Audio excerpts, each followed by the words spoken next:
Bismillahirrahmanirrahim.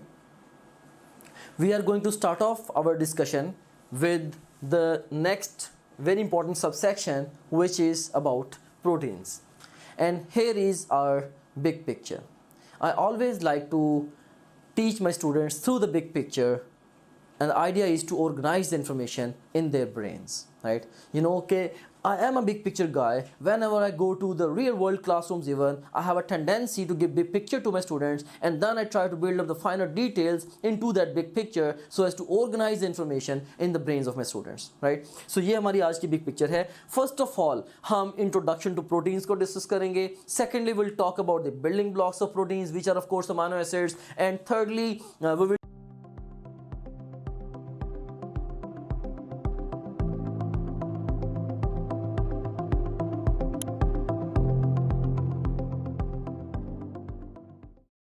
Discuss in detail the levels of protein organisation, और उसके बारे में बहुत सारे मिसकॉन्सेप्शंस हैं जो कि आपकी मैं फिक्स करूंगा. And then will talk about the classification of proteins on the basis of shape, and fifthly will talk about the conjugate molecules, और लास्ट पे हम प्रोटीन्स की इंपॉर्टेंस के ऊपर भी बात करेंगे. So first of all let's start off our discussion with the introduction to the proteins. I've got a question for you. Total types of amino acids found in cells and tissues are, right? So total types of amino acids जो कि cells या tissues में आपको मिलेंगे, इसका answer क्या होगा? 170. हाँ, अगर आपसे ये क्वेश्चन पूछा जाता कि how many amino acids they can constitute proteins, तो उसका आंसर होता 25. और अगर आपसे पूछा जाता कि most commonly कितने अमीनो एसिड्स इन्वॉल्व हैं in the synthesis of the proteins, तो इसका आंसर होता 20, राइट? सो ये कुछ इंपॉर्टेंट डिजिट्स हैं जिनको हम आगे चल के भी रिवाइज करेंगे. So let's talk about the introduction to the proteins. So by definition, they are polymers of the amino acids. चंद एक amino acids से लेके several thousand, 3000 or even more amino acids, they are linked to each other by the peptide bonds, and what you are getting is proteins. And secondly अब हम इनकी abundance के ऊपर बात करते हैं. तो अबंडेंस के लिहाज से जो प्रोटीन्स हैं ये तकरीबन 10,000 से भी ज़्यादा प्रोटीन्स ये डिस्कवर्ड हैं. सो 10,000 से भी ज़्यादा types of proteins we know actually, and they are most abundant organic compounds in the cell. ये सेल में मोस्ट अबंडेंट ऑर्गेनिक कंपाउंड है. अगर आपसे पूछा जाता ना कि मोस्ट अबंडेंट कंपाउंड वो वाटर है, लेकिन यहाँ पे बात हो रही है किसकी? मोस्ट अबंडेंट ऑर्गेनिक कंपाउंड की. तो मोस्ट अबंडेंट ऑर्गेनिक कंपाउंड ये प्रोटीन्स हैं. अब ये कितने अबंडेंट हैं हम इस बात को डिस्कस करते हैं. अब यहाँ पे देखें कि ये 50% है by dry weight. Dry weight का 50%. अब यहाँ पे ड्राई वेट से मुराद क्या है? ड्राई वेट से मुराद ये है कि जो वाटर है किसी भी ऑर्गेनिज्म के अंदर, उसको आप माइनस कर दें, बाकी जो वेट होगा वो ड्राई वेट होगा. तो ड्राई वेट का 50%. फॉर एग्जांपल, अगर एक 70 किलोग्राम का पर्सन है तो 70 किलोग्राम के पर्सन में 42 लीटर्स ऑलमोस्ट वाटर होगा. उस 42 लीटर्स को आप माइनस कर दें, जो रिमेनिंग वेट या मैस है उसका 50% क्या है? Proteins. So they are 50% by the dry weight, and total weight अगर हम साथ वाटर को भी इंक्लूड कर लें तो टोटल वेट का प्रोटीन्स जो है ये 18% है. लिहाजा ये सेकंड मोस्ट अबंडेंट कंपाउंड्स हैं ओवरऑल, और मोस्ट अबंडेंट ऑर्गेनिक कंपाउंड्स हैं in the prokaryotic as well as the eukaryotic cells. And now let's talk about the building blocks of the proteins. Question है हमारे पास, which of the following element can be absent in globular proteins? A option is hydrogen, B option is oxygen, C option is sulfur, D option is none of these. इसमें चूंकि hydrogen और oxygen ये सारे के सारे amino acids का ये part and parcel हैं, ये ऑल अमीनो एसिड्स में प्रेजेंट हैं, लिहाजा ये तो सारी प्रोटीन्स में मौजूद होंगे. हाँ, जो सल्फर है ये चंद एक अमीनो एसिड्स हैं जिनके अंदर सल्फर एलिमेंट ये हो सकता है, उनको हम कहते हैं सल्फर कंटेनिंग अमीनो एसिड्स हैं. सो लिहाजा ये सारी ग्लोबुलर प्रोटीन्स में प्रेजेंट नहीं है. सो यही वो एलिमेंट है basically which can be absent in the globular proteins. हम ये नहीं कह सकते कि it's always absent in all the globular proteins, but yes it can be absent in the globular proteins. So इसका जो बेस्ट रिस्पॉन्स होगा of course that would be Charlie. And next you have got the building blocks of proteins. अब इसके introduction पे हम सबसे पहले बात करते हैं. Amino acids are the building blocks of the proteins. Amino acids are to proteins as bricks are to a building. बिल्कुल ऐसे ही जैसे ब्रिक्स के मिलने से कोई बिल्डिंग बनती है, अमीनो एसिड्स के मिलने से क्या बनता है? You get the proteins. अब amino acids they must contain carbon, hydrogen, oxygen and nitrogen.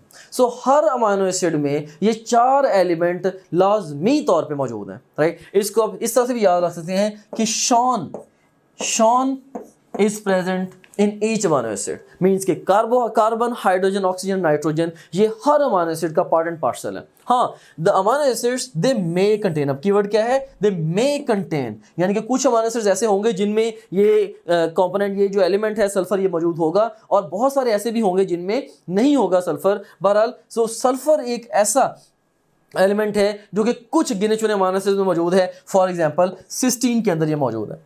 Now let's talk about the number of the amino acids. Number के लिहाज से अब 170 total types of amino acids हैं which are found in the cells and the tissues. So अगर आपसे question पूछा जाए total types of amino acids found in cells and tissues, best response to this question would be 170। इस तरह से इन 170 में से 25 ऐसे हैं जो कि प्रोटीन्स कॉन्स्टिट्यूट कर सकते हैं, और उसके बाद फिर उसमें से भी 20 इंटर्न ऐसे हैं जो कि मोस्टली फाउंड है, वेरी कॉमनली फाउंड है in the proteins. I have got another question for you. Specific properties of proteins are determined by A option is number of amino acids, B option is type of chain folding, C option is type and sequence of amino acids, D option is all of these। तो जो proteins की specific properties हैं उसमें number of amino acids भी involved है, type of chain folding भी involved है, type and sequence of amino acids भी involved है। So best response to this question would be all of these. Delta is the best response to this question. And here we have got the structure of amino acids. अब amino acid के structure में एक तो constant portion है जो कि comprised है amino group से, कार्बोक्सिल ग्रुप से और हाइड्रोजन एटम से, और एक इसमें फिर वेरिएबल पोर्शन है जिसको हम आर ग्रुप कहेंगे। सो हर अमाइनो एसिड में एक अमाइनो ग्रुप है, एक कार्बोक्सिलिक ग्रुप है जो कि ऑफ कोर्स इसे एसिडिक प्रॉपर्टीज इंपार्ट कर रहा है, और उसके बाद फिर हाइड्रोजन एटम है हर अमाइनो एसिड के अंदर मौजूद, एक फिर इसके अंदर आर ग्रुप भी होता है which is different in different amino acids. For example अब ग्लाइसिन एक अमाइनो एसिड है जिसमें H मौजूद है as the functional as the R group, right. So glycine में H एज आर ग्रुप मौजूद है। इसी तरह से एलानिन एक अमाइनो एसिड है जिसमें मैथिल ग्रुप जो है ये एज आर ग्रुप मौजूद है। सो ये दो इंपॉर्टेंट अमाइनो एसिड्स हैं जिनके जो आर ग्रुप्स हैं, मैं आपसे ये एक्सपेक्ट करता हूँ कि आप इनको मेमोराइज करेंगे, और इस इंफॉर्मेशन को डिफरेंट वेज में टेस्ट भी कर सकते हैं। वो आपसे ये पूछ सकते हैं कि if the R group in an amino acid is CH3 और methyl group, this amino acid would be alanine of course, if it's H this would be glycine. इसी तरह से आपको डिफरेंट अमाइनो एसिड्स एक लिस्ट में present करके पूछ सकते हैं which of the following is the simplest amino acid और the amino acid with the lowest molecular weight. Of course जिसके अंदर हाइड्रोजन मौजूद होगी यानी कि ग्लाइसिन, वही लोएस्ट मॉलिक्यूलर वेट वाला अमाइनो एसिड होगा। सो अब हम इस सारी इंफॉर्मेशन को डायग्राम की मदद से भी अंडरस्टैंड करने की कोशिश करते हैं। सो हर अमाइनो एसिड में एक अल्फा कार्बन होता है और उसके साथ जुड़ा कार्बोक्सिलिक ग्रुप होता है, और उसके बाद फिर एक अमाइनो ग्रुप होता है, और उसके साथ हाइड्रोजन एटम भी अटैच होता है कार्बन के साथ, और फिर एक आर ग्रुप भी कार्बन से जुड़ा होता है, और यही वो आर ग्रुप है which is different in different amino acids. ये डिफरेंट अमाइनो एसिड्स में डिफरेंट है। अब कई दफ़ा अमाइनो एसिड्स के साथ रिलेशन में वो थोड़े से ट्रिकी क्वेश्चंस भी पूछते हैं। फॉर एग्जांपल लाइक एक क्वेश्चन आपसे पूछा जा सकता है during the formation of a dipeptide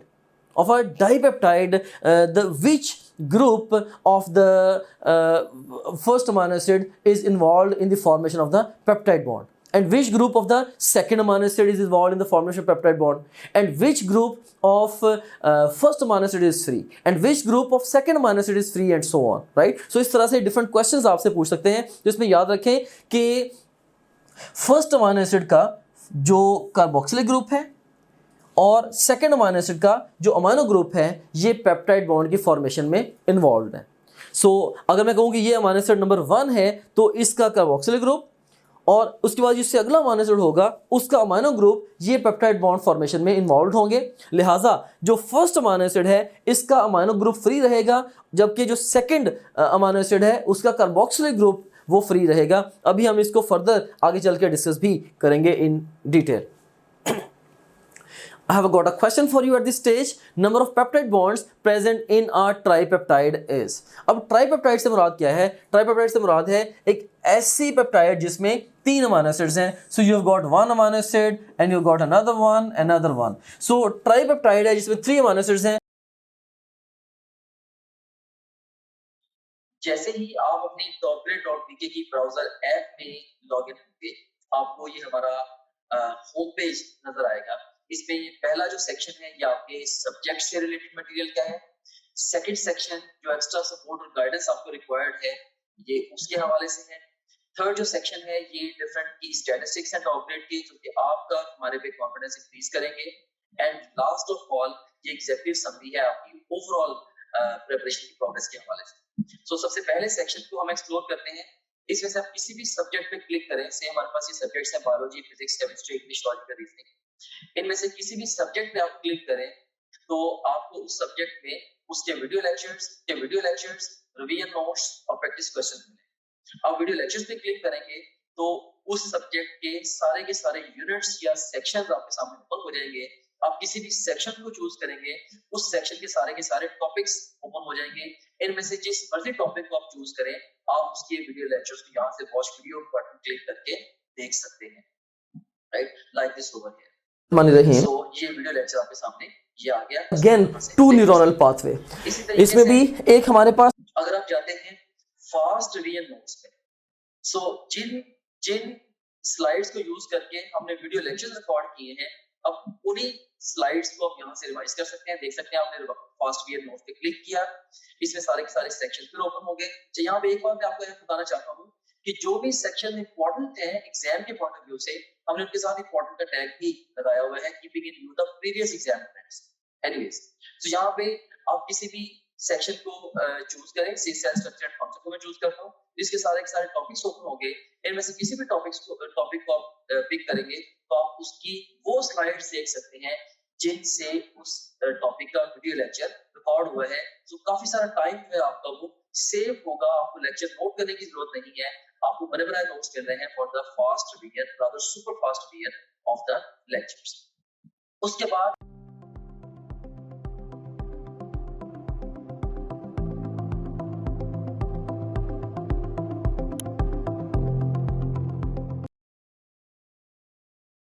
तो अब देखिए कि इन दो अमीनो एसिड्स के दरमियान एक पेप्टाइड बॉन्ड और सेकंड और थर्ड अमीनो एसिड के दरमियान एक पेप्टाइड बॉन्ड, लिहाजा इसके अंदर जो पेप्टाइड बॉन्ड्स की तादाद होगी वो कितनी होगी इसके अंदर, दैट वुड बी 2, राइट। सो है ये ट्राइपेप्टाइड। आपने ट्राइपेप्टाइड को देखते हुए स्ट्रेट 3 आंसर नहीं कर देना ब्लाइंडली, बल्कि ट्राइपेप्टाइड के अंदर जो अमीनो एसिड्स की तादाद होगी दैट वुड बी, जो वो ट्राइपेप्टाइड में अमीनो एसिड्स की तादाद तो 3 होगी, लेकिन जो पेप्टाइड बॉन्ड्स की तादाद है that would B 2।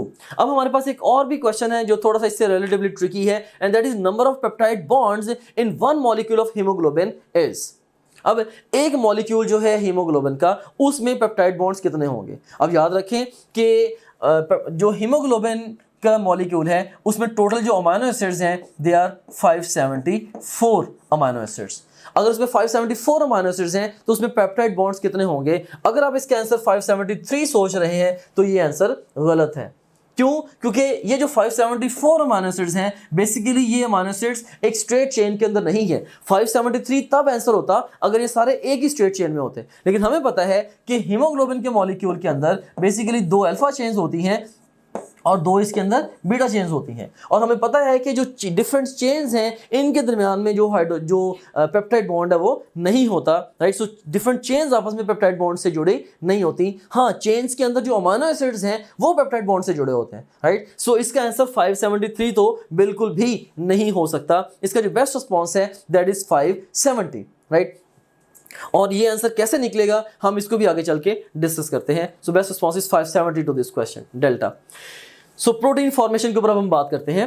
Amino acids link to each other by the peptide bond to form the polypeptide chains. अब यहाँ पे जो पेप्टाइड बॉन्ड है उसको मैंने रिप्रेजेंट किया है with CN, right. So exam कई दफ़ा आपसे एक क्वेश्चन इस तरह से भी पूछता है कि which of the following best represents the peptide bond. So ये CC बॉन्ड है या CO बॉन्ड है या CN बॉन्ड है या CNH2 बॉन्ड है, whatsoever, right. So basically CN bond इसकी जो बेस्ट रिप्रेजेंटेशन है। सो this is the peptide bond. So amino acids are linked to each other via the peptide bond. और उसके बाद फिर नेक्स्ट देखें कि पेप्टाइड बॉन्ड के बारे में थोड़ी सी डिस्कशन करते हैं। पेप्टाइड बॉन्ड क्या है? The linkage between carbon of the carboxylic group of one amino acid and N of the amino group of the other amino acid. So पहले अमीनो एसिड के कार्बोक्सिलिक ग्रुप का carbon involve है और दूसरे amino acid के amino group का nitrogen involve है in the formation of the peptide bond. यानी कि जो पहला अमाइनो एसिड है उसका अमाइनो ग्रुप फ्री रहेगा, जबकि जो दूसरा अमाइनो एसिड है उसका कार्बोक्सिलिक ग्रुप फ्री रहेगा, राइट। अब नेक्स्ट बात आती है नंबर ऑफ पेप्टाइड बॉन्ड्स की।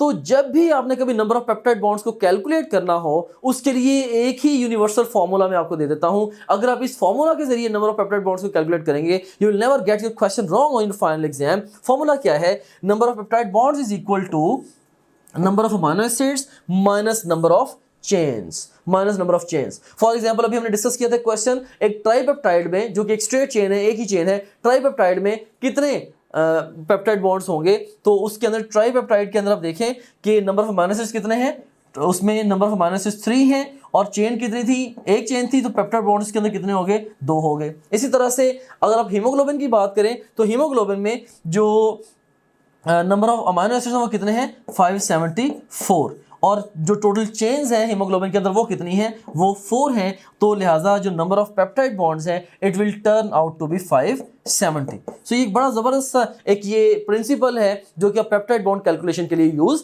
कर सकते हैं।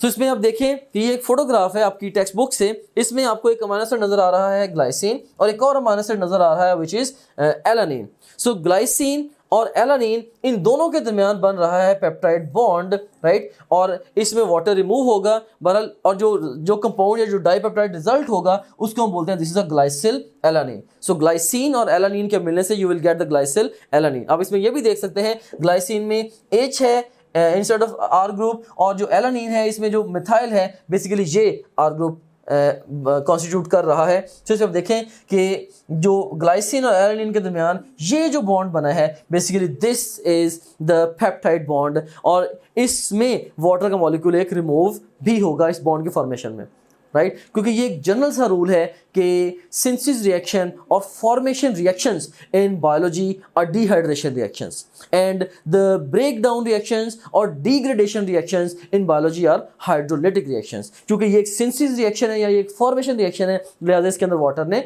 रिमूव होना है। So this is a glycyl alanine.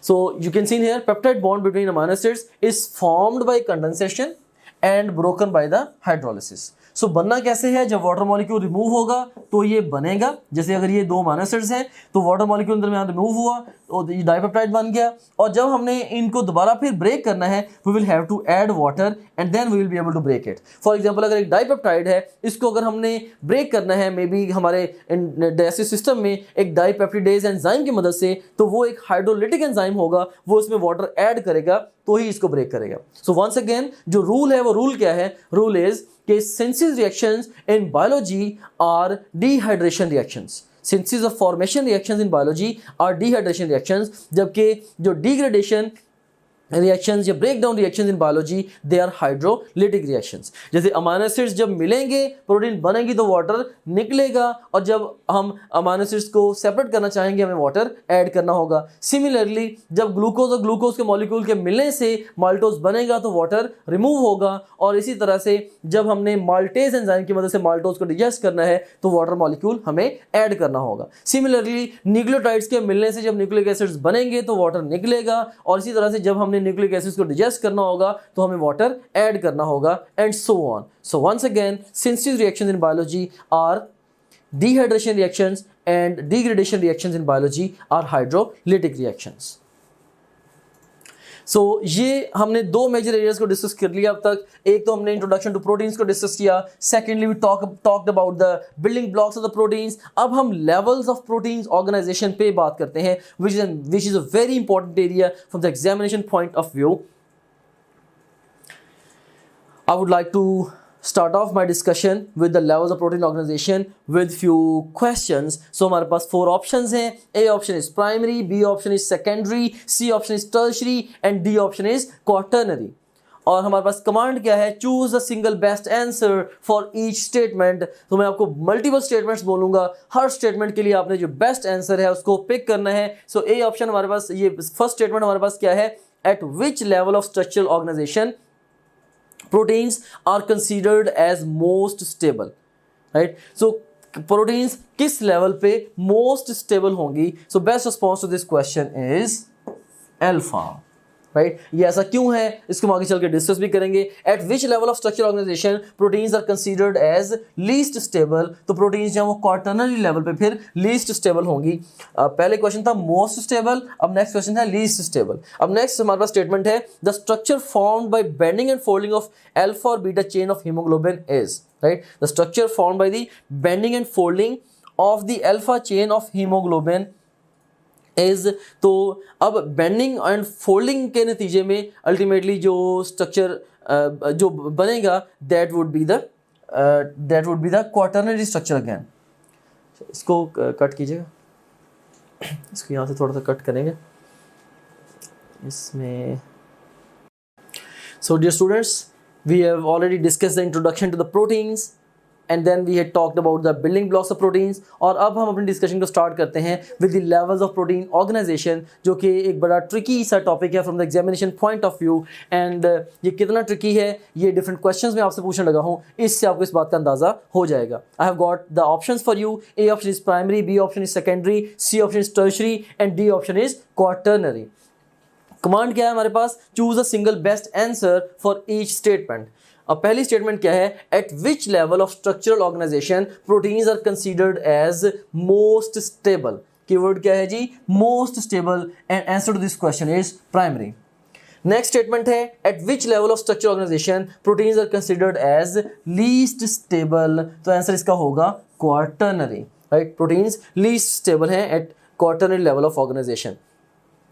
And the structure formed by the bending and folding of alpha helix in the alpha or beta chain of hemoglobin is, वो primary secondary है या tertiary है? इसका जो best response होगा of course that is the tertiary, right. कि the structure formed by the bending and folding of alpha helix in the alpha or beta chain of hemoglobin is, answer is tertiary. इसको ये ऐसा क्यों है इसको हम आगे चल के डिटेल से डिस्कस भी करेंगे। और नेक्स्ट हमारे पास स्टेटमेंट है the structure formed by coiling of newly synthesised polypeptide chain is, by the coiling of the newly synthesized polypeptide chain is, the best response to this question is secondary beta. And next statement है inorganic part is attached with proteins at which level of structural organization, and the response to this question is quaternary delta.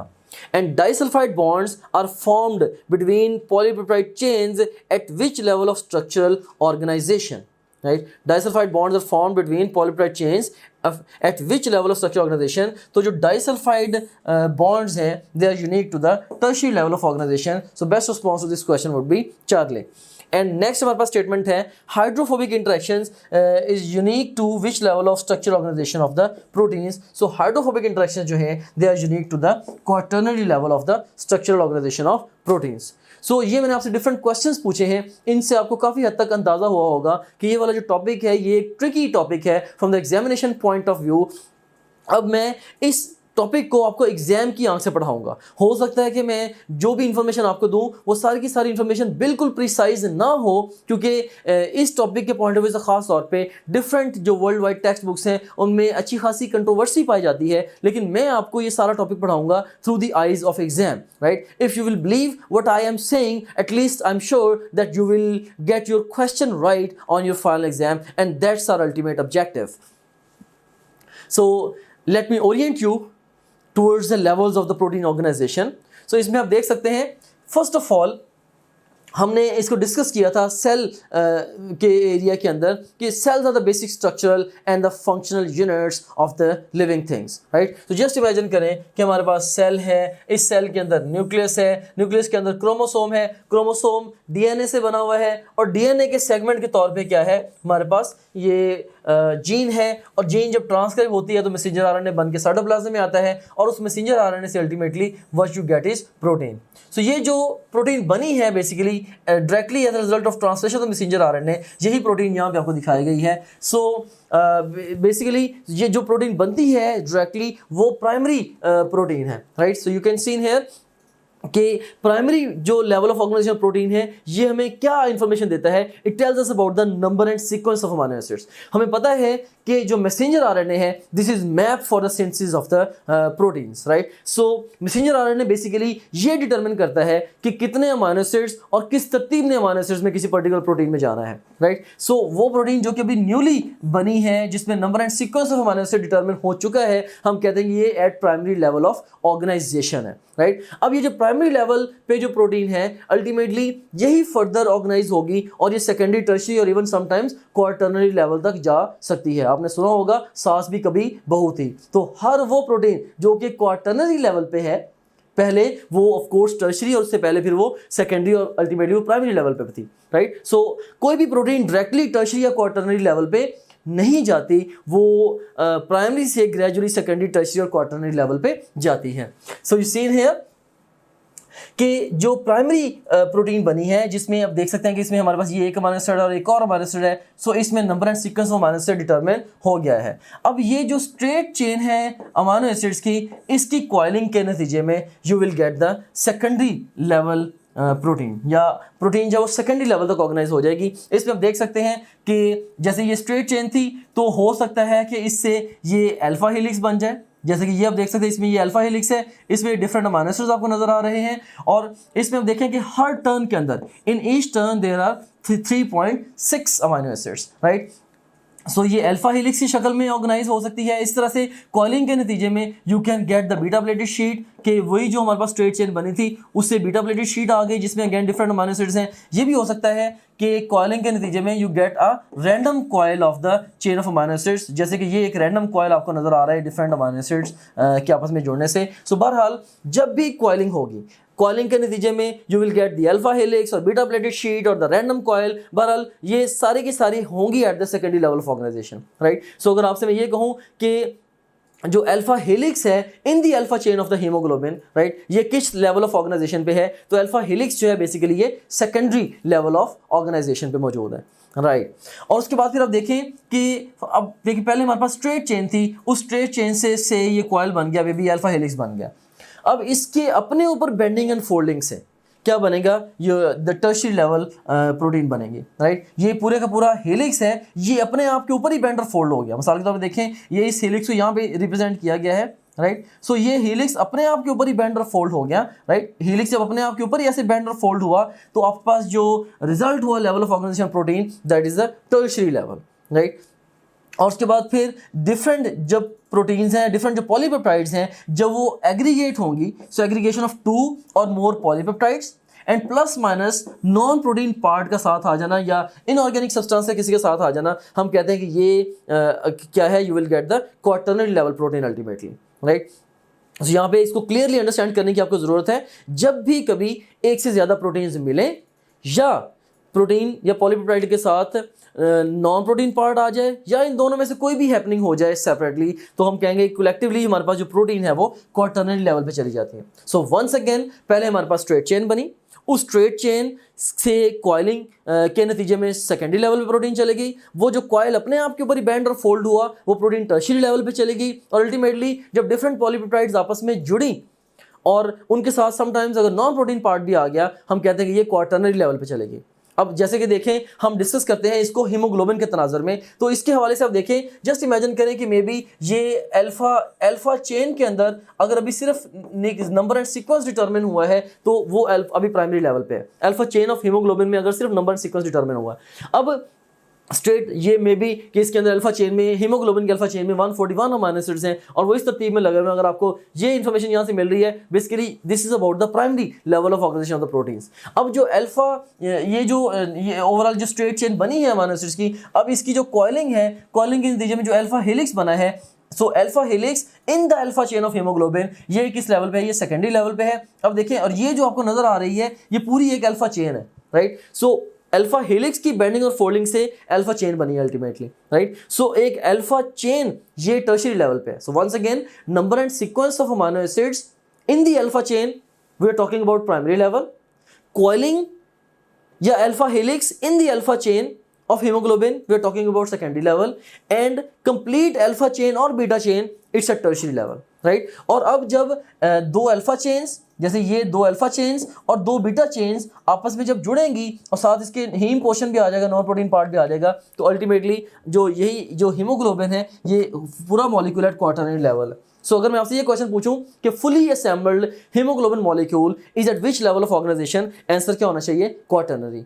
Alpha chain of haemoglobin और beta chain of haemoglobin is at which level of organisation, answer होना चाहिए। हमारा जो most important feature है या teaching tool है, that is our question bank. So अगर हम प्रैक्टिस क्वेश्चंस पे जाते हैं तो इसमें हम देखें कि आप डिफरेंट डिफरेंट तरीके से टेस्ट दे सकते हैं। सो आप जैसे मर्जी माइंड में डिफाइन कर लें कि आपने किसी एक टॉपिक का टेस्ट देना है या एक चैप्टर का, एक यूनिट का, क्वार्टर सिलेबस का, हाफ सिलेबस का, फुल सिलेबस का, जो मर्जी सिलेबस आप डिफाइन कर लें, उस डिफाइंड सिलेबस में से 20 तरीकों से आप टेस्ट दे सकते हैं। कैसे? जैसे जो भी सिलेबस आपके माइंड में डिफाइंड है, आप चाहें तो उस सिलेबस के हमारे पास जो अवेलेबल ऑल क्वेश्चन उनका टेस्ट दे सकते हैं, या जो आपने टॉपलेट.टीके पे आप प्रैक्टिस करते रहे हैं, तो आप चाहते हैं कि आपने दोबारा may be second third time आप टेस्ट दे रहे हैं, आप चाहते हैं कि मेरे पास सिर्फ और सिर्फ उस सिलेबस के अनसीन क्वेश्चन का टेस्ट आए, आप वो भी दे सकते हैं।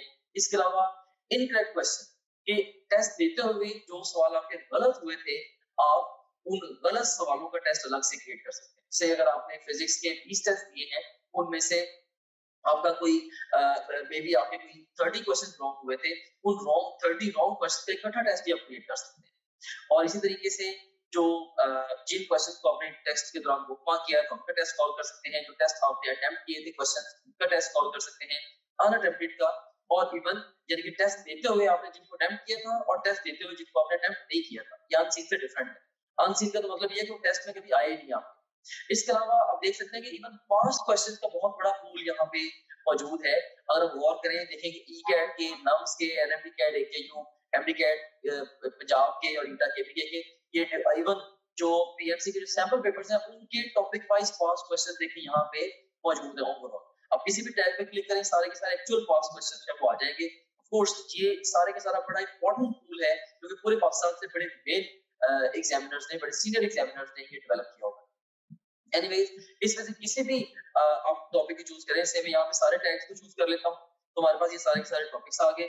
इनमें से किसी एक टॉपिक को मैं चूज करूँ या एक सेक्शन को, या मैं मल्टीपल सेक्शन को चूज करूँ, तो मैं उसका टेस्ट दे सकता हूँ। से मैंने 2 सेक्शन चूज किए, इसमें से सेम है कार्बोहाइड्रेट्स और प्रोटीन्स, इनका टेस्ट देना चाहता हूँ, या ओवरऑल मैं सारे सेक्शन का टेस्ट देना चाहता हूँ, वो मैं दे सकता हूँ। या मैं डिफाइन करूंगा मे बी जी मैंने 50 एमसीक्यूज का टेस्ट देना है, तो ये 50 एमसीक्यूज का टेस्ट आपके सामने ये क्रिएट हो गया।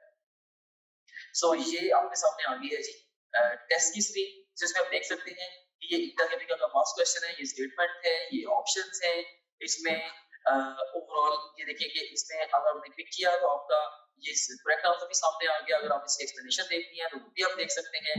इसके अलावा ये क्वेश्चन वेरीफाइड है बाय आवर टीम, इसको अगर आप चाहें बुकमार्क कर सकते हैं। इस क्वेश्चन से रिलेटेड डिफरेंट स्टैट्स यहाँ पे आ रहे हैं वगैरह वगैरह। यहाँ से आप नेक्स्ट क्वेश्चन पे जा सकते हैं, जरूरत पड़े तो आप यहाँ से प्रीवियस क्वेश्चन पे जा सकते हैं, और फिर अल्टीमेटली जब आप चाहें आप टेस्ट को फिनिश करके इवन रिजल्ट को भी व्यू कर सकते हैं। ऑलराइट, सो इस तरह से ये टेस्ट आपने इसको रिजल्ट को व्यू कर लिया। एनीवेज, इसके बाद अब हम चलते हैं दोबारा अपने होम पेज की तरफ। सो आप किसी भी जितने भी आपका सब्जेक्ट्स हैं, बायोलॉजी, फिजिक्स, केमिस्ट्री, इंग्लिश और लॉजिकल रीजनिंग, इन सब सब्जेक्ट्स के आप वीडियो लेक्चर्स, वीडियो नोट्स और अनलिमिटेड एमसीक्यू प्रैक्टिस यहाँ से कर सकते हैं। जितने भी आप प्रीवियस टेस्ट जो भी टेस्ट आपने दिए होंगे, अगर आप प्रीवियस टेस्ट पे क्लिक करेंगे वो सारे टेस्ट आपके यहाँ पे आ रहे होंगे। इसके अलावा जो आपकी जो ओवरऑल प्रोग्रेस है उसकी जो डिटेल है वो सारी की सारी यहाँ पे आ रही है। डिफरेंट सब्जेक्ट में आप कैसे जा रहे हैं, डिफरेंट सब्जेक्ट्स में, डिफरेंट चैप्टर्स में और डिफरेंट टॉपिक्स में आप कैसे जा रहे हैं, वो सारी की सारी डिटेल यहाँ पे आ रही है। इसके अलावा फुल लेंथ पेपर्स हैं जो कि जस्ट लाइक रियल एग्जाम है। यहाँ से किसी भी फुल लेंथ पेपर को किसी भी टाइम पे लॉन्च कर सकते हैं, अपनी तरीके शुरू में या इवन मिड सेशन में जाके नियर द एग्जाम आप इन एफएलपीस को जब चाहे आप अटेम्प्ट कर सकते हैं। उसके बाद फिर सपोर्ट मटेरियल है, इसमें इनको वीडियो रिव्यूज हैं, डिफरेंट स्टूडेंट्स हैं जिन्होंने टॉप ग्रेड से पढ़ा, वो आपको गाइड कर रहे हैं हमारे सिस्टम के हवाले से भी, ओवरऑल तैयारी के हवाले से भी आप उन बच्चों से गाइडेंस ले सकते हैं। इसके अलावा हमारे ये टेस्टिमोनियल्स हैं जो पूरे पाकिस्तान में हजारों स्टूडेंट्स हमसे पढ़ रहे हैं, वो हमारे बारे में क्या कहते हैं उसकी डिटेल यहाँ पे आप देख सकते हैं। इसके अलावा सिलेबस यहाँ पे गिवन है। अगर आप कंटेंट देखना चाह रहे हैं हमारे कोर्स का, वो सारे के सारे यहाँ पे ओवरऑल जो विजिबल है। And in addition to that study schedules बड़ा एक अहम फीचर है, अहम मॉड्यूल है। इसमें 90 डेज, 60 डेज, 30 डेज और इवन 50 डेज का एनएमटी कैट का स्केड्यूल मौजूद है। आप अपनी नीड के अकॉर्डिंगली जिस मर्जी स्केड्यूल को फॉलो कर सकते हैं, डिपेंडिंग अपॉन कि आप टाइम फ्रेम में किस जगह पे खड़े हैं। अगर आप एग्जाम, आपका 1 महीने के बाद एग्जाम है, ऑफ कोर्स आप 30 डेज वाला प्लान फॉलो करेंगे। अगर आपके एग्जाम में 2 हफ्ते रहते हैं तो आप 15 दिन वाला प्लान फॉलो करेंगे एंड सो ऑन। सो इसमें हमने आपको ये बताया है, स्केड्यूल्स के अंदर ये गाइड किया है कि आपने गिवन टाइम को बेस्ट यूटिलाइज कैसे करना है। फिर इसके अलावा डाउनलोड्स का सेगमेंट है, जो भी डिफरेंट इंपॉर्टेंट कंटेंट है आपसे रिलेटेड, वो सारे के सारे आपको डाउनलोड्स में मिल जाता है। और इसके अलावा गाइडेंस वीडियोस काफी सारी इसके अंदर पड़ी हुई हैं, जो कि मैंने खुद रिकॉर्ड करके इसके अंदर डाली है। इसमें बहुत सारे हवालों से जनरल गाइडेंस आप इन वीडियो से ले सकते हैं। सो ये था हमारे पास ये हमारे पास गाइडेंस वीडियोस का ये सेगमेंट था। Okay, so this was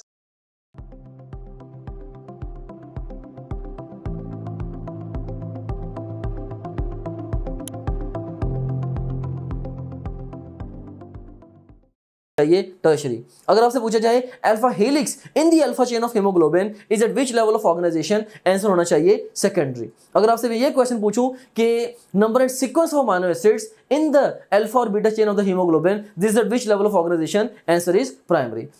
similarly अगर मैं आपसे ये पूछूं कि सिकल सेल एनीमिया में बेसिकली कौन सा स्ट्रक्चर डिस्टर्ब होता है, तो वी नो कि glutamic acid is replaced by valine, right. चूंकि ग्लूटामिक एसिड वेलिन से रिप्लेस हो गया, उसमें ओरिजिनली तो प्राइमरी स्ट्रक्चर डिस्टर्ब हुआ एंड प्राइमरी स्ट्रक्चर के डिस्टर्ब होने की वजह से फिर सेकेंडरी, टर्शियरी, क्वाटरनरी स्ट्रक्चर्स भी डिस्टर्ब हो सकते हैं, राइट। सो अल्टीमेटली वो जो चेंज है बेसिकली सिकल सेल एनीमिया में, वो या जो प्रॉब्लम है वो प्राइमरी लेवल के ऊपर आया है, जो कि आगे प्रोजेक्ट हुआ है to the further higher levels.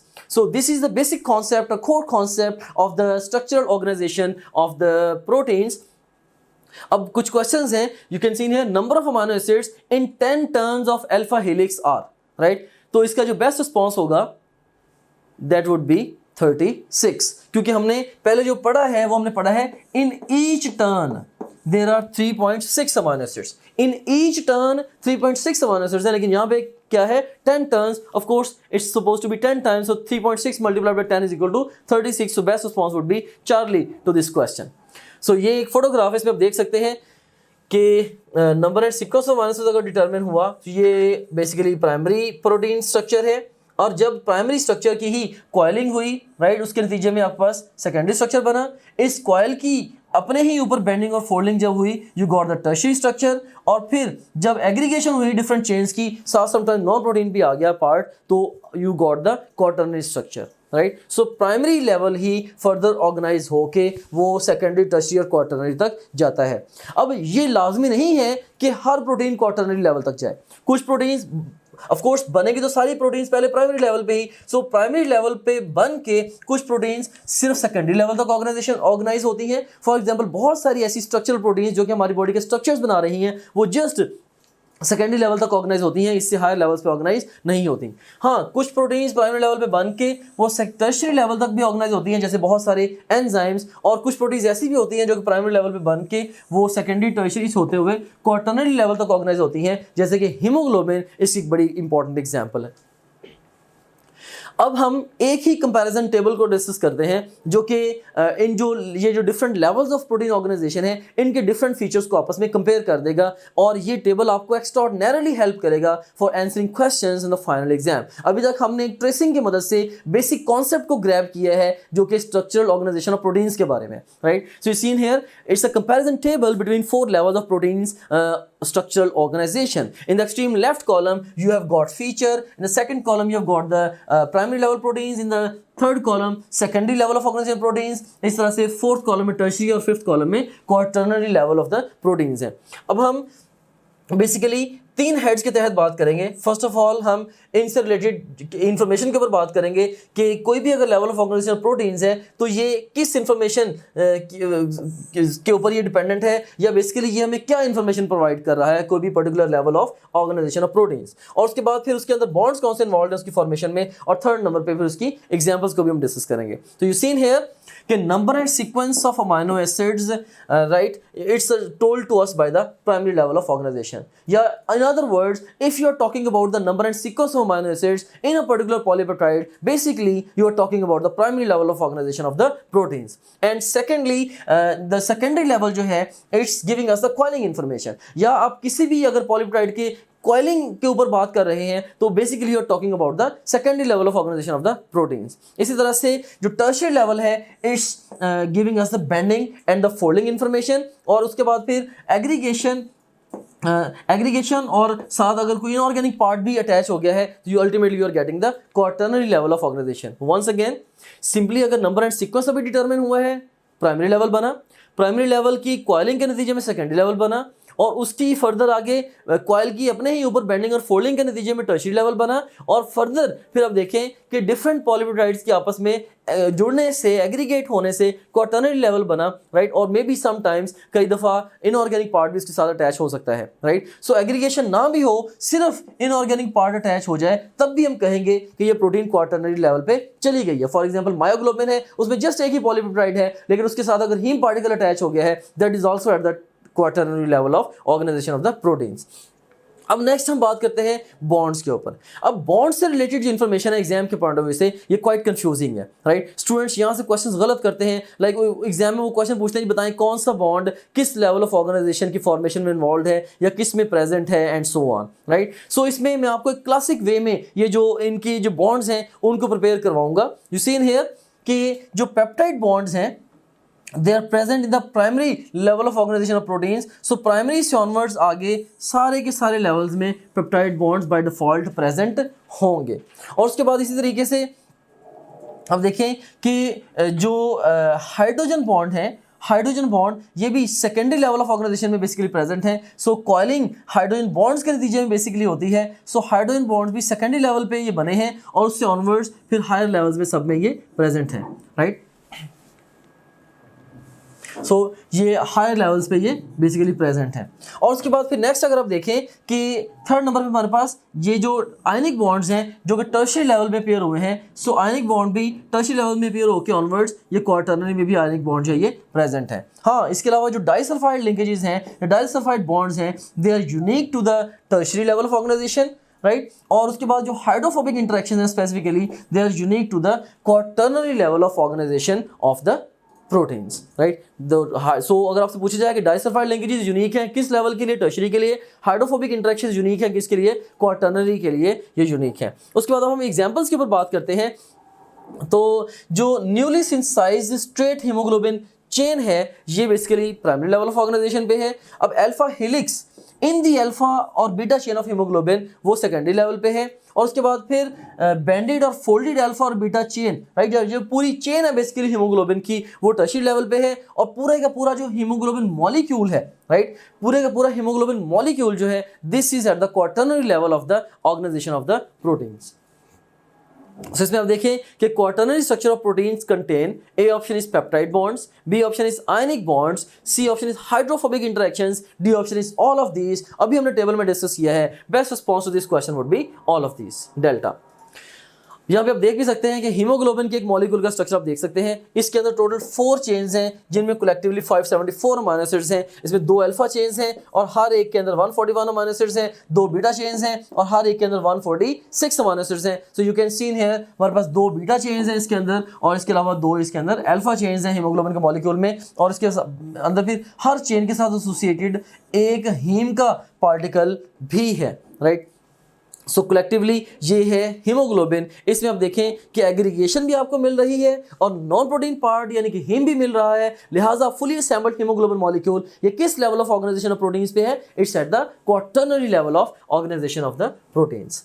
Similarly ये एक और वे से कॉन्सेप्ट को अंडरस्टैंड करते हैं। यू सी इन हियर कि सबसे पहले जब प्रोटीन बनी तो number and sequence of minus से डिटरमिन हुआ, राइट। जब नंबर एंड सीक्वेंस डिटरमिन हुआ तो you got the primary structure. अब प्राइमरी स्ट्रक्चर की ही कॉइलिंग जब हो गई you got the secondary structure. Secondary structure में देखें कि कॉइल की ही अपने आप के ऊपर अगर बेंडिंग और फोल्डिंग हो गई you got the tertiary structure. और उसके बाद फिर एग्रीगेशन के साथ नॉन प्रोटीन पार्ट भी आ गया, you got the quaternary structure जैसे कि हीमोग्लोबिन मॉलिक्यूल है।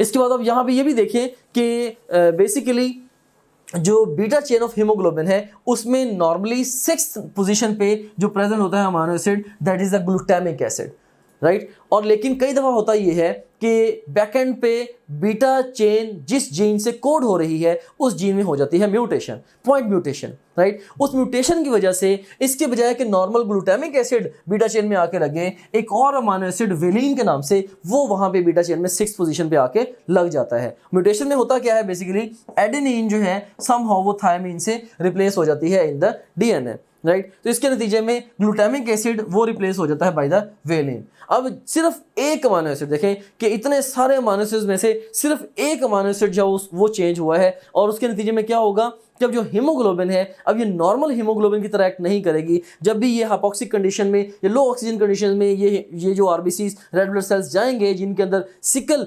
हीमोग्लोबिन है, एचबीएस है, उनकी सिकलिंग हो जाएगी automatically, right. So glutamic acid replaced by valine, basically ये जो चेंज है आप देखें किस लेवल के ऊपर है, ये primary level of organisation of the proteins के ऊपर चेंज है। ऑफ कोर्स यही जो प्राइमरी लेवल पे चेंज आया है ये सेकेंडरी, टर्शरी और क्वार्टरनरी लेवल तक भी इसमें प्रोजेक्ट होना है। नॉर्मल रेड ब्लड सेल देखें इस तरह से एक बड़ा खूबसूरत ये राउंड बाइकनकेव शेप का होता है, जबकि जो ऐसा रेड ब्लड सेल जिसके अंदर एचबीएस होगी, जिसके अंदर बीटा चेन में ग्लूटामिक एसिड की जगह पे वेलिन लगा होगा, उसके अंदर सिकल हीमोग्लोबिन होगी। और जब ये रेड ब्लड सेल खास तौर पे हाइपोक्सिक कंडीशन में से गुजरेगा या लो ऑक्सीजन एनवायरनमेंट में जब ये जाएगा, ऑटोमेटिकली इसकी सिकलिंग हो जाएगी और उसके बाद फिर ये रेड ब्लड सेल ये ब्लड वेसल्स के जाके अक्लूड भी कर सकता है, जिसकी वजह से serious consequences the patient can face. और यहाँ पे ये भी देखें कि ये जो म्यूटेशन है बेसिकली वो मिस सेंस म्यूटेशन है, मिस सेंस म्यूटेशन है। म्यूटेशंस को एक और सब सेक्शन में हम जाके डिटेल से डिस्कस करेंगे, लेकिन मिस सेंस म्यूटेशन से मुराद ये है कि रॉन्ग अमीनो एसिड कोड हो गया है, रॉन्ग अमीनो एसिड लग गया है। So missense mutation point mutation की एक टाइप है और इसमें एक नॉर्मल अमीनो एसिड की जगह पे एक डिफरेंट रॉन्ग अमीनो एसिड आके इनकॉर्पोरेट हो गया है, जिसकी वजह से प्रोटीन पूरी की पूरी डिस्टर्ब हो गई है। उसमें अब ये भी देखें इंसुलिन जो है इंसुलिन में बेसिकली स्ट्रक्चर में अगर आप ऑब्जर्व करें तो 2 चेन्स हैं और इसके अंदर 51 अमीनो एसिड्स हैं, राइट। और इसमें जो शॉर्ट चेन है उसमें 21 अमीनो एसिड्स हैं और उसमें जो लॉन्ग चेन है उसमें 30 अमीनो एसिड्स हैं। अब इंसुलिन के बारे में आपसे ये क्वेश्चन पूछना चाहता हूं कि इंसुलिन ये किस level of organisation of proteins पे है, right. What do you think, it's at primary level? No, you are wrong, right. It's at secondary, tertiary, quaternary level. Quaternary अगर आप सोच रहे हैं तो ये भी रॉन्ग है। इसका जो आंसर है that is it's at tertiary level of organisation. अब आप मेरे से यहाँ पे एक क्वेश्चन पूछ सकते हैं कि सर आपने खुद ही तो बताया है कि जब भी एक से ज्यादा पॉलीपेप्टाइड्स आपस में जुड़ेंगी, एग्रीगेशन होगी, रिजल्टेंट जो लेवल ऑफ ऑर्गेनाइजेशन प्रोटीन्स बनेगा वो क्वार्टरनरी लेवल होगा। यहाँ पे भी चेंज एक से ज्यादा है, अगर एक से ज्यादा चेंज है तो इंसुलिन को भी क्वार्टरनरी लेवल पे होना चाहिए, तो आपने इसको टर्शियरी क्यों लेवल किया है? याद रखें इंसुलिन जो है, इंसुलिन बेसिकली कंप्लीट इंसुलिन की जो जीन है वो एक ही है। तो जब एक फर्ज करें कि अगर हमारे पास ये एक सेल है, सेल में ये न्यूक्लियस है, न्यूक्लियस के अंदर में भी क्रोमोसोम है, क्रोमोसोम के अंदर डीएनए के फ्रैगमेंट के तौर पे ये इंसुलिन की जीन है। तो जब ओवरऑल जब ट्रांसक्रिप्शन होगी इस जीन की और ये जो मैसेंजर आरएनए यानी कि इंसुलिन का मैसेंजर आरएनए ये न्यूक्लियर पोर्ट से गुजर के एंडोप्लाज्मिक रेटिकुलम में आएगा और वहां पे वो ट्रांसलेट होगा। अल्टीमेटली एक ही लेंथी फाइबर आपको मिलेगा, एक ही लॉन्ग पॉलीपेप्टाइड चेन मिलेगी जिसको हम प्रो इंसुलिन बोलते हैं। हाँ, अब ये जो प्रो इंसुलिन है समहाउ एक एंजाइम होता है बीटा सेल्स के अंदर, जैसे सी पेप्टिडेज एंजाइम है, वो इसको एक स्पेसिफिक साइट से क्लीव कर देता है, राइट। सो क्लीव कर देगा तो ये एक और दो चेन इस तरह से हमारे पास आ जाती हैं। ओरिजिनली इसकी जीन एक ही है, राइट, जीन एक है, it is actually one chain, लेकिन because of the cleavage by C peptidase enzyme it looks like 2 chains. So है तो ये एक ही चेन, राइट। सो लिहाजा ये एक ही चेन है और इसके अंदर चूंकि ये जो डाइसल्फाइड लिंकेजेस भी इसके अंदर मौजूद हैं which are unique to the tertiary level of organisation of proteins, लिहाजा जो इंसुलिन है this is at the tertiary level of organisation of the proteins, right. इसलिए हमने यहाँ पे अल्फा बीटा की टर्मिनोलॉजी यूज नहीं की, हमने लॉन्ग और शॉर्ट चेन की टर्मिनोलॉजी यूज की है। बेसिकली एक ही चेन है, उसके आगे क्लीवेज के नतीजे में एक शॉर्ट चेन बन गई और एक लॉन्ग चेन बन गई। अब नेक्स्ट एक और ये फोटोग्राफ है, ये आपकी टेक्स्ट बुक की ही फोटोग्राफ है। इसमें आप देख सकते हैं कि प्राइमरी स्ट्रक्चर में just number and sequence of amino acids है, फिर कॉइलिंग के नतीजे में you are getting the secondary structure, फिर कॉइल के अपने आप के ऊपर ही बेंडिंग एंड फोल्डिंग के नतीजे में you are getting the tertiary level of organisation, और उसके बाद फिर जो मल्टीपल जो कह लें कि पॉलीपेप्टाइड्स हैं, उनके एग्रीगेशन से साथ नॉन प्रोटीन पार्ट के आने से भी you are getting ultimately the quaternary level. So हमारे पास प्राइमरी लेवल है, सेकेंडरी है, और उसके बाद फिर ये टर्शियरी लेवल ऑफ ऑर्गेनाइजेशन है। क्वार्टरनरी इस फोटोग्राफ के अंदर शोन नहीं है। Now let's start off our discussion with the classification of proteins on the basis of shape. इसमें इससे पहले कि मैं अब इसको इन डिटेल डिस्कस करूं प्रोटीन्स की क्लासिफिकेशन को on the basis of shape, मैं आपसे कुछ क्वेश्चंस पूछना चाहूँगा। अगेन हमारे पास 4 ऑप्शंस हैं। A option is crystalline nature, B option is tertiary structure, C option is elastic nature, D option is soluble nature. हमारे पास पहली स्टेटमेंट है which one is not the property of globular proteins. तो इनमें से globular proteins की property कौन सी नहीं है, राइट? सो इसमें ग्लोबुलर प्रोटीन्स क्रिस्टलाइन होती हैं? No, right? So globular proteins crystalline होती हैं? Yes, they are crystalline in nature, right? इसके अलावा ये टर्शियरी लेवल पे भी हैं, और इसके अलावा ये सॉल्युबल भी हैं इन वाटर, लेकिन ये इलास्टिक इन नेचर नहीं है। बेसिकली ये जो फीचर है, ये किसका फीचर है? ये सेकेंडरी ये जो फाइबरस प्रोटीन्स हैं, बेसिकली ये उनका फीचर है, राइट? सो इसका जो बेस्ट रिस्पॉन्स होगा पहली स्टेटमेंट का, that is the Charlie. Next statement हमारे पास, globular proteins are different from fibrous proteins in lacking. यानी कि ग्लोबुलर प्रोटीन्स के पास कौन सा फीचर नहीं है जो कि फाइबरस प्रोटीन के पास है? अगेन इसका भी जो बेस्ट रिस्पॉन्स होगा that would be elastic in nature. उसके बाद नेक्स्ट हमारे पास स्टेटमेंट है, fibrous proteins are different from globular proteins in having. कि फाइबर प्रोटीन्स के पास कौन सा ऐसा फीचर है जो ग्लोबुलर प्रोटीन्स के पास नहीं है? अगेन इसका जो बेस्ट रिस्पॉन्स होगा that would be elastic nature. Basically इसमें जो ए, बी और डी ऑप्शन है, ये तीनों फीचर्स हैं किसके? ग्लोबुलर प्रोटीन्स के। सिर्फ और सिर्फ इलास्टिक इन नेचर जो है ये फाइबरस प्रोटीन का फीचर है। तो ये एक ऑड फीचर है, इसलिए इन सारी स्टेटमेंट्स के लिए हमारा जो आंसर है दैट इज चार्ली। सो अब हम एक कंपैरिजन टेबल कंस्ट्रक्ट करते हैं of the fibrous and the globular proteins. In the extreme left column we have got the feature, in the second column we have got the fibrous proteins, in the third column we have got the globular proteins. इसमें हमारे पास सबसे पहले shape है, तो shape के हवाले से जो फाइबरस प्रोटीन्स हैं, ये नाम से जाहिर है कि फिब्रिल्स की शक्ल की हैं, और जो ग्लोबुलर प्रोटीन्स हैं ये स्फेरिकल या एलिप्टिकल इनकी शेप है। उसके बाद फिर स्ट्रक्चरल ऑर्गेनाइजेशन के ऊपर अगर हम बात करें तो fibrous proteins are at secondary level of organisation and globular proteins are at the tertiary level of organisation, या even quaternary level of organisation को भी अगर हमने फाइबरस और ग्लोबुलर में कैटेगराइज करना हो, हम quaternary level of organisation proteins को भी हम इसके ग्लोबुलर प्रोटीन्स के हेड के अंदर ही रखेंगे। फिर सॉल्युबिलिटी इन वाटर के पॉइंट ऑफ व्यू से अगर हम बात करें तो fibrous proteins are insoluble in water and that's the reason ये स्ट्रक्चर्स बनाती हैं, राइट? जबकि जो ग्लोबुलर प्रोटीन्स हैं ये सॉल्युबल इन वाटर हैं, दैट्स व्हाई ये डिफरेंट फंक्शनल प्रोटीन्स हैं जो कि इंपॉर्टेंट फंक्शंस परफॉर्म करती हैं इन द सेल। उसके बाद फिर देखिए क्रिस्टलाइन नेचर के हवाले से जो फाइबरस प्रोटीन्स हैं दे आर नॉन क्रिस्टलाइन, जबकि जो ग्लोबुलर प्रोटीन्स हैं they are crystalline in nature. फिर इलास्टिसिटी के हवाले से फाइबरस प्रोटीन्स आर इलास्टिक, जबकि जो ग्लोबुलर प्रोटीन्स हैं दे आर नॉन इलास्टिक। और उसके बाद भी देखिए रोल के हवाले से, जैसे हमने पहले डिस्कस किया कि चूंकि ये इनसॉल्युबल हैं लिहाजा ये स्ट्रक्चरल रोल प्ले करती हैं, और जबकि जो ग्लोबुलर प्रोटीन्स हैं ये सॉल्युबल हैं इन वाटर, सो ये बहुत सारे फंक्शंस डायरेक्टली परफॉर्म करती हैं। स्टेबिलिटी के हवाले से अब देखें कि जो फाइबरस प्रोटीन्स हैं दे आर मोर स्टेबल। मैंने आपसे क्वेश्चन पूछा था कि proteins at which level are more stable और लेस स्टेबल। हमने ये डिस्कस किया था कि जो प्राइमरी लेवल पे जो प्रोटीन्स हैं वो मोस्ट स्टेबल थी, राइट? या primary level of organisation proteins most stable था और क्वार्टरनरी लेवल लीस्ट स्टेबल था।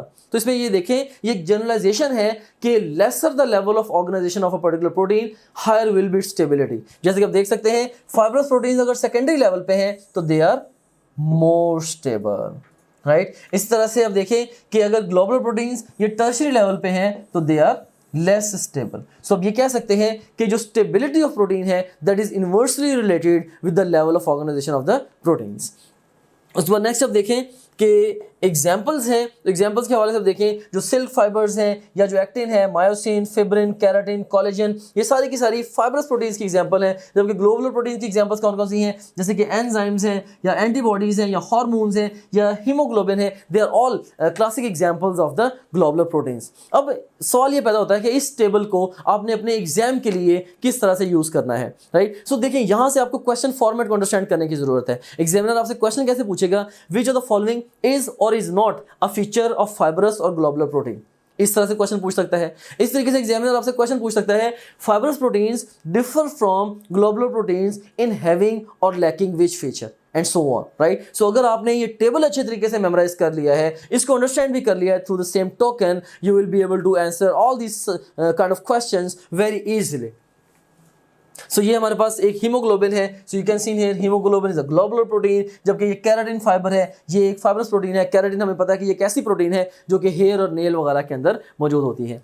सो उसके बाद नेक्स्ट हम बात करते हैं जी कॉन्जुगेटेड मॉलिक्यूल्स की। Let's talk about the conjugated molecules. अब जो कॉन्जुगेटेड मॉलिक्यूल्स हैं इसको हम कैटेगराइज करते हैं डिफरेंट वेज में कि you have got the glycoproteins. एक तो हमारे पास जनाब ग्लाइकोप्रोटीन्स आ गई, सेकेंडली लाइपोप्रोटीन्स हैं, फिर ग्लाइकोलिपिड्स हैं, फिर उसके बाद न्यूक्लियोहिस्टोन्स हैं। अब जो ग्लाइकोप्रोटीन्स हैं, नाम से ही जाहिर है कि ये कार्बोहाइड्रेट्स और प्रोटीन्स के मिलने से बनी है। अब जो ग्लाइकोप्रोटीन्स हैं, फॉर एग्जांपल जैसे अब प्लाज्मा मेम्ब्रेन के अंदर आपको जो प्रोटीन्स मिलती हैं दे आर ग्लाइकोप्रोटीन्स, राइट। हमने देखा था कि जो प्रोटीन्स हैं they were attached with the carbohydrates as well, right. और जो most of the cellular secretions हैं they are also glycoproteins. Plasma membrane तो ठीक है, प्लाज्मा मेम्ब्रेन तो है ही ग्लाइकोप्रोटीन्स, या प्लाज्मा मेम्ब्रेन की जो प्रोटीन्स हैं वो ग्लाइकोप्रोटीन्स हैं, लेकिन जो most of the cellular secretions हैं, ऐसे मटेरियल्स जो कि सेल से सिक्रीट होते हैं वो ग्लाइकोप्रोटीन्स हैं। फॉर एग्जांपल जैसे पेप्सिनोजन है, राइट। पेप्सिनोजन या ये जो ट्रिप्सिनोजन, ये दो इनएक्टिव फॉर्म में प्रोटीन डाइजेस्टिंग एंजाइम्स हैं, राइट। एक बात याद रखना कि ऑल द जेन्स इन बायोलॉजी आर इनएक्टिव, जैसे पेप्सिनोजन एंड ट्रिप्सिनोजन, जो ये जिन है दोनों जिन क्या है, इनएक्टिव है। एनीवेज इनको हम इन डिटेल डिस्कस करेंगे जब हम डाइजेस्टिव सिस्टम को डिस्कस करेंगे। इस तरह से देखिए फिब्रिनोजन, ये भी एक और जिन आ गया है, ये भी इनएक्टिव है, राइट। सो फिब्रिनोजन ने भी एक्टिवेट होना होता है जब ये फिब्रिन में से कन्वर्ट होना होता है। बहरहाल it takes part in the clot formation. फिर प्रोथ्रोम्बिन है, इस तरह से जो एंटीबॉडीज हैं। सो ये सारी की सारी जो सेलुलर सिक्रीशंस हैं they are actually the glycoproteins. और बल्कि ये पास क्वेश्चन भी है कि जो एंटीबॉडीज हैं केमिकली ये क्या है, ये कार्बोहाइड्रेट्स हैं, लिपिड्स हैं, प्रोटीन्स हैं, ग्लाइकोप्रोटीन्स हैं। You seen here antibodies are the glycoproteins. और इसी तरह से इवन जो ब्लड ग्रुप के एंटीजन्स हैं, ए एंटीजन है, बी एंटीजन है, A B antigens whatsoever, so blood group की जो एंटीजन्स हैं they are also glycoproteins, right. So blood group antigens भी ग्लाइकोप्रोटीन्स ही की एग्जांपल्स हैं। ओके उसके बाद फिर देखें कि सेकेंडली हमारे पास लाइपोप्रोटीन्स भी हैं, ये भी कॉन्जुगेटेड मॉलिक्यूल्स हैं। जहाँ पे एक और बात आपको मैं क्लियर करता चलूँ कि जो कॉन्जुगेटेड मॉलिक्यूल्स होते हैं इसका बेसिक मतलब ये होता है कि जब दो ऐसे मॉलिक्यूल्स जो कि डिफरेंट स्पीशीज से बिलोंग करते हैं, जब वो इकट्ठे आ जाएं, एक दूसरे के साथ कंबाइन हो जाएं, तो हमें जो मॉलिक्यूल्स मिलेंगे हम कहते हैं कि ये कॉन्जुगेटेड है। फॉर एग्जाम्पल कार्बोहाइड्रेट्स और लिपिड्स मिल जाएं, कार्बोहाइड्रेट्स और प्रोटीन्स मिल जाएं, प्रोटीन्स और लिपिड्स मिल जाएं and so on, right. So lipoproteins नाम से ही जाहिर है अगेन कि लिपिड्स और प्रोटीन्स के मिलने से चूंकि बनी है तो लाइपोप्रोटीन्स है। सो लाइपोप्रोटीन्स भी आपको मिलेंगी कहाँ पे, एक तो प्लाज्मा मेम्ब्रेन में मिलेंगी, इसके अलावा लाइपोप्रोटीन ड्रॉपलेट्स जो है ये लैक्टियल्स में भी बनते हैं, इसको हम डाइजेस्टिव सिस्टम में जाकर डिस्कस भी करेंगे।